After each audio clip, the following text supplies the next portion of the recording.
Kelly just asked, what is my worst college football travel story? It just happened recently, semi-recently, last spring. I went up to Ames, Iowa to visit Matt Campbell, to visit the staff up there. I don't even think we did any content up there. I don't even know if I announced I was up there. I just went up there as I occasionally did when Matt was at Iowa State. I would hang out with him for the day. So the day's over. Had a great afternoon there. Watched practice, lifted, did all the things that you would normally do. Sat with the staff for a little while. Kind of just had laid out to me the what's the best word to use here? The reality, the harsh reality of haves versus have-nots in college football. Looking at roster, looking at NIL situations, just crazy. So I did all that day, and I was going to fly from Des Moines back to Nashville through Atlanta. Weather's fine in Des Moines. Weather is okay in Atlanta. Now, I track this stuff all day. So, I mean, 2 days prior, I'm looking at forecasting. I'm looking at what could prevent me from getting back to Nashville. Because worst case scenario, you can drive from Des Moines to Nashville. It's going to take a long time, but I've done it storm chasing before. So I've made that drive before. I've made it there and back before. So I figure looking at the timing, it's a spring system, so there's going to be one of these big fronts that comes through. It's going to have a line of storms associated with it. It's all about timing, right? So I'm looking in Des Moines. That line's kind of coming through Nashville. And so I think we can make it to Atlanta. I think that line's going to come through Atlanta as I'm on the ground in Atlanta when I'm waiting for my flight to Nashville. So, we may get delayed with a ground stop for a second or two, but I'll get back to Nashville. I'm baking in like an hour delay. I'll get back to Nashville. Hey, do me one favor right here. Look down. Are you subscribed to the channel? If you are, thank you. If you're not, please click subscribe. It helps us keep the show free and free of corporate interference. All right, that's it for me. Back to the clip. All right. So we take off. Remember, we're taking off from Des Moines. There's a big line of storms between us and Atlanta. So we have to go down south around the line. So the line that you would normally take from Des Moines to Atlanta is just kind of fly over Nashville, which is kind of aggravating when Nashville is your final destination. But I digress. We fly all the way around Birmingham. We fly around Montgomery, actually fly around Columbus, my hometown, and then we're coming up to Atlanta from the south, which took longer than a normal flight would. Well, by that time, the line is close enough to Atlanta where we can't land in Atlanta. So I have bought the Wi. Actually, I have Wi-Fi. Whatever status I need on Delta, I have it. So I have the Wi-Fi. It's working good. It's the only thing that worked on this night for me. It's working good. We are circling Atlanta. And I'm looking at the radar and I understand what's coming. And I understand there's a really solid outflow boundary on this line of storms that's coming through. So, concept of outflow boundaries are fascinating, really simple to understand. If you were to take a giant bucket of water in your hand right now and turn the bucket of water upside down and watch it spill all over the floor, what does it do? It hits the ground, but then what does the water do? It has nowhere else to go. So it goes from going north to south to then all of a sudden it has to spread out because it can't go into the ground. It's a wood floor, it can't go into the ground. Well, air does the same thing. When there's a sudden burst, there's a sudden shaft of rain, heavy rain all at once that comes down out of a thunderstorm cloud, it pulls air to the ground with it. Well, when the raindrops hit the ground, they just absorb into the ground. When the air hits the ground, the air can't go into the ground. So the air has to then go outward, which is why a lot of times when there's a storm in the distance, you feel breezes kicking up. That's an outflow boundary in many cases. Well, with thunderstorms, the outflow boundaries are very pronounced. And with lines of storms, they're especially very pronounced. Well, I know how to look at that on radar. There's certain indications you can see on radar that, wow, there's a solid outflow boundary associated with this. So they think we're going to land in Atlanta. I know the outflow boundary is already pretty much into Atlanta. There's no way they're going to land in this thing. Sure enough, we get the announcement. We can't land in Atlanta. So then they divert us south. Guess where they're going to land us?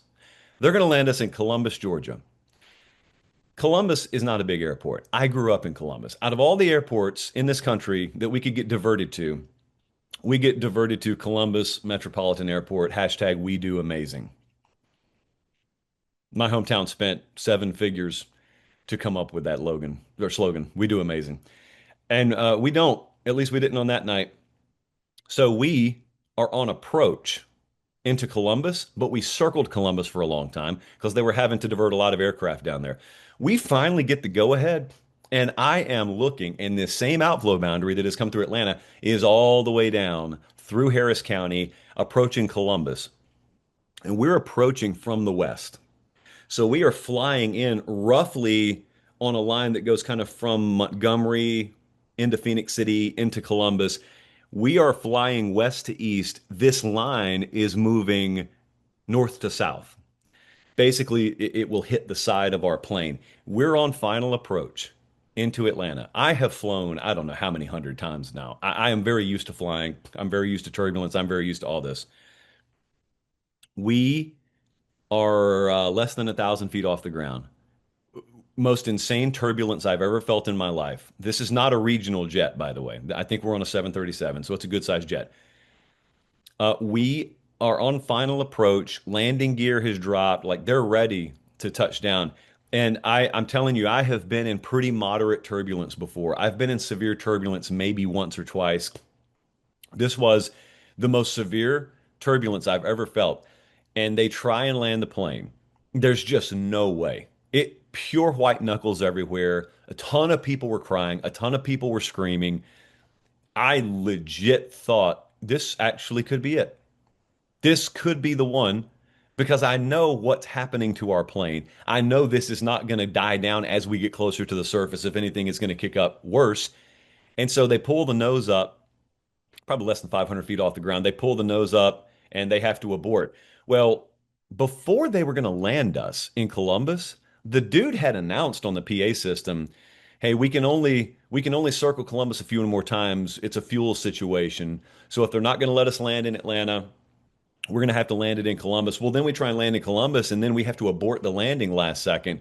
At which point I think, "Oh, cool, we're still alive. What's the fuel situation?" So then we have to fly down to Dothan, Alabama. This is the middle of the night. Dothan's airport is smaller than Columbus's. They land us in Dothan, safe and sound.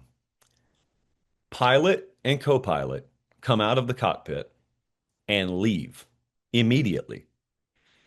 The flight attendant, I kid you not, this is Delta now. This is not some airline you've never heard of. Flight attendant gets on the PA and says, "I have no update for you. The pilot and co-pilot just left." This is like a movie scene, but this really happened to me last spring. And I had gotten a sense that that crew was probably going to time out and that we were probably going to get stuck in Dothan. So what I did as soon as we got on the ground is I booked a rental car for the next day and I booked a hotel room for that night and I booked an Uber as quickly as I could because Dothan is kind of sort of in the middle of nowhere and the airport is really in the middle of nowhere in Dothan. The Uber wait was 35 minutes. That's only because I got to it first. So they completely abandoned an entire plane full of people on the tarmac because there is no gate for a plane to pull up to in Dothan. So you just kind of get out on the tarmac, an entire 737 deboards on the tarmac. They walk into an airport that doesn't look like it's been inhabited since the Clinton administration. And that's it. You guys are on your own. Rebook for tomorrow, maybe. So my Uber pulls up, takes about half an hour. I get in. I still don't know to this day what happened to the rest of that plane full of people. I then stay overnight in Dothan, Alabama, and then I didn't want to risk flying back the next day because we were going to have to fly through Atlanta again. So I just rented a car, went over to Hertz. They technically weren't supposed to rent one-way cars from that location in Dothan. Our guys behind the counter actually recognized me. They knew of the show. They hooked me up. I will be forever grateful to the Hertz employees down there in Dothan for this. Probably need to send them a chalice of supremacy. And I had to drive all the way from Dothan, which is very close to Florida. I had to drive all the way from Dothan, Alabama, back to Nashville on the day of a show. That was why I had to get back. And that was not fun, but I keep thinking back to what the alternative would be, and that is we just suffer a different fate in Columbus. So that was a not so fun time. Not so fun time. Not quite like Scott Van Pelt in Atlanta after the national championship game, where I just have a breakdown physically and mentally right there with someone recording me. Not quite that bad, but close.